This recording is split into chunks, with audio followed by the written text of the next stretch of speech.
नमस्कार। श्री गणेशाय नमः। श्री सीतारामचंद्राभ्याम नमः।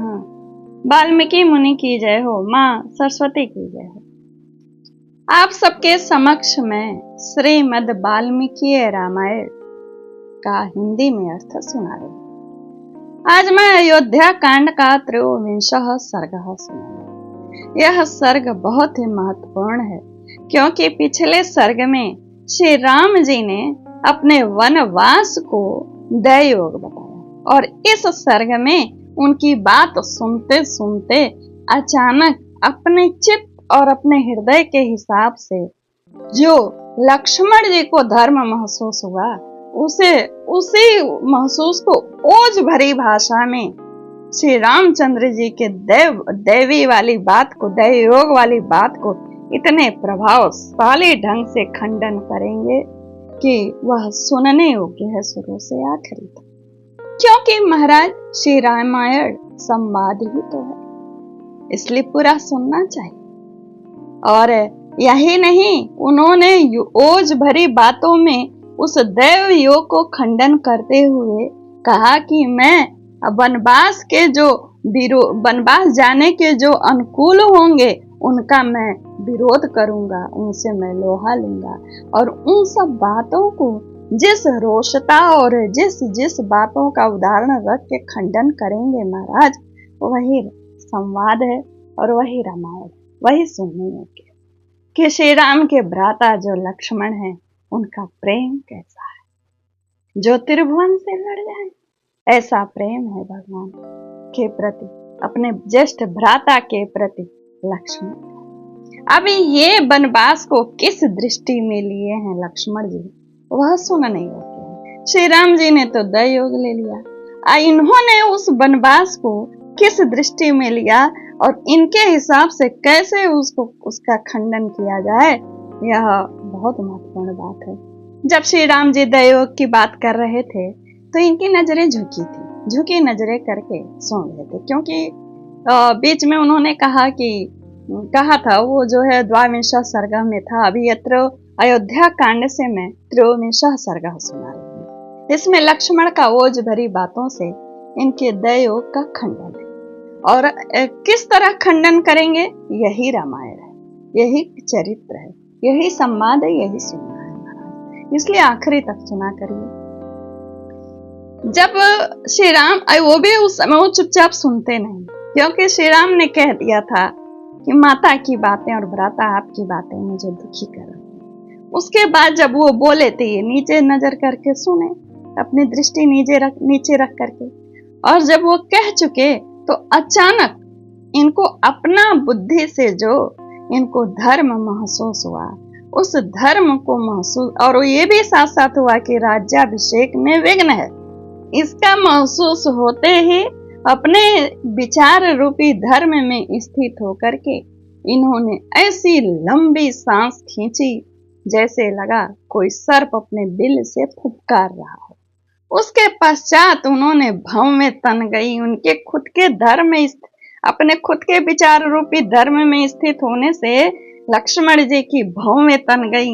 ऐसे लग रहा था कोई सिंह अब गरजने वाला है, कोई उनका मुख की तरफ देख नहीं सकता था, ऐसा तमतमाया चेहरा हो गया, मुख हो गया।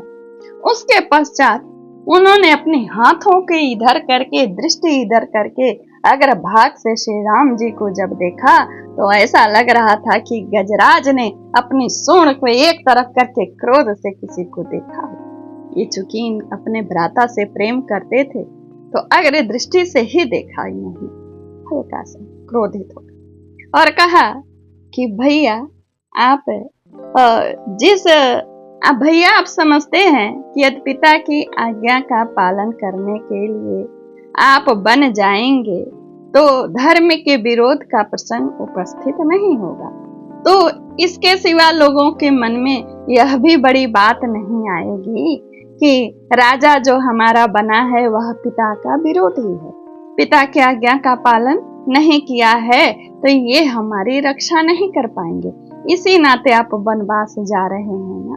या पिता की आज्ञा नहीं पालन करने से समाज में यह उदाहरण उपस्थित हो जाएगा कि अन्य भी जो है पिता का या अन्य का धर्म का पालन नहीं होगा, या आपके मन में ये है कि इस तरह कृत करने से समाज में भयग्रस्त वातावरण का उपस्थित हो जाएगा, विनाश का वातावरण उपस्थित हो जाएगा, बिना कोई नियम का समाज हो जाएगा।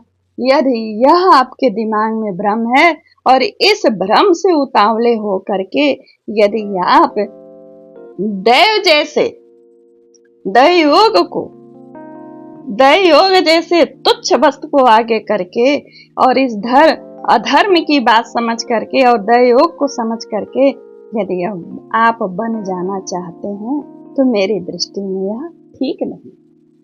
सर्वप्रथम तो इन्होंने ये कहा और फिर कहा दैव का निराकरण करने में आप समर्थ हैं, क्षत्रिय शिरोमणि हैं, अपने पौरुष का आपको अभिमान नहीं है।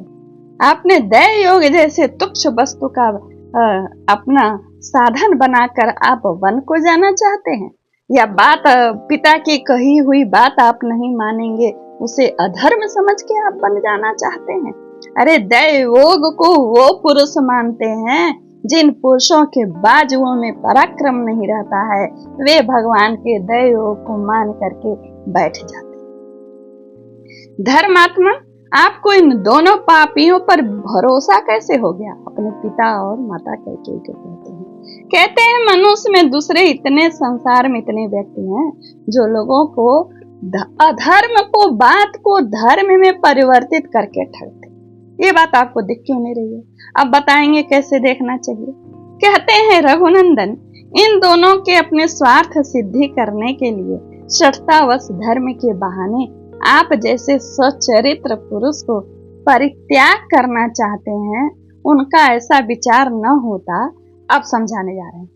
जो कार्य आज से बहुत पहले कर दिया जाना चाहिए तो आज ही आपके राज्याभिषेक के समय क्यों किया जा रहा है?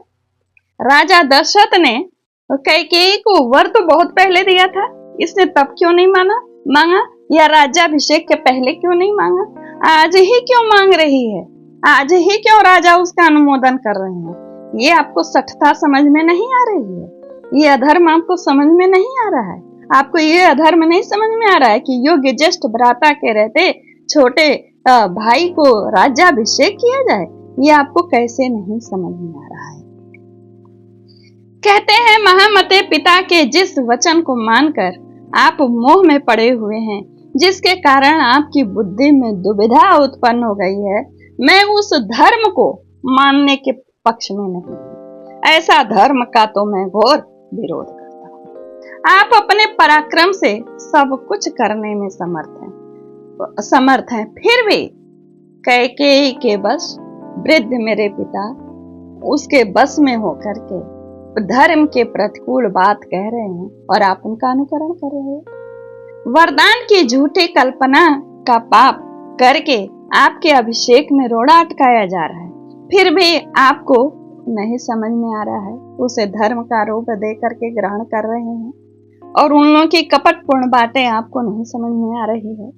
ऐसे पाखंड पूर्ण धर्म के पालन में जो आपकी प्रवृत्ति हो रही है, अब सुनिए, कहते हैं ऐसे पाखंड पूर्ण धर्म के पालन में जो आपकी प्रवृत्ति हो रही है, वह यहाँ के जन समुदाय की दृष्टि में निंदित है।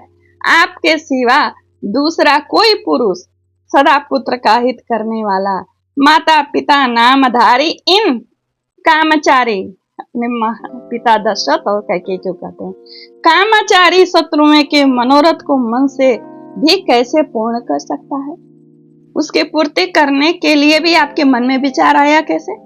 माता पिता के इस विचार को आपका राज्याभिषेक न हो, जो आप दैव की प्रेरणा का फल मानते हैं, यह मुझे अच्छा नहीं लगा।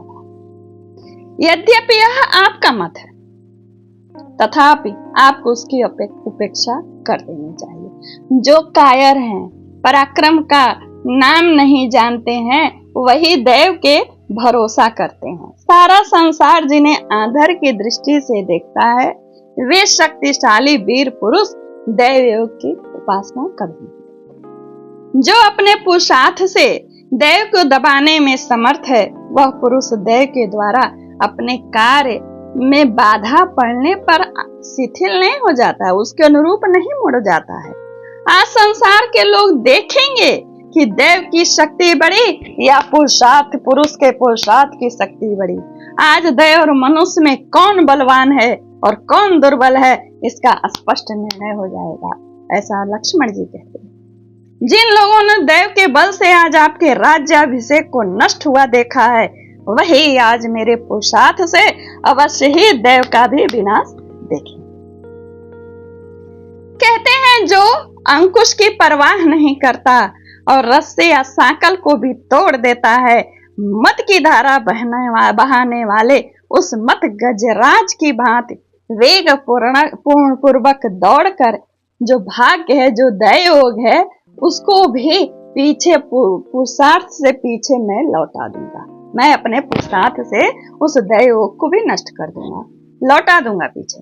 समस्त लोकपाल, कहते हैं लक्ष्मण, समस्त लोकपाल और तीनों लोकों के संपूर्ण प्राणी आज श्री राम के राज्याभिषेक को रोक नहीं सकते, फिर मेरे केवल पिताजी की कौन सी औकात है? राजन, जिन लोगों ने आपस में आपके वनवास का समर्थन किया है, वे स्वयं 14 वर्षों तक वन में जाकर छिपे रहेंगे। मैं पिता की और जो आपके अभिषेक में विघ्न डालकर अपने पुत्र को राज्य देने के प्रयत्न में लगी है, उस कैकेयी की भी उस आशा को जला करके मैं भस्म करूंगा। जो मेरे बल के विरोध में खड़ा होगा, उसे मेरा भयंकर पुरुषार्थ जैसे दुख का सामना करना, वैसा दैव बल उसे सुख नहीं पहुंचा सके। सहस्त्रों वर्ष बीतने के पश्चात कहते हैं कि जो दैव के भरोसे रहते हैं उनको सुख नहीं मिलता।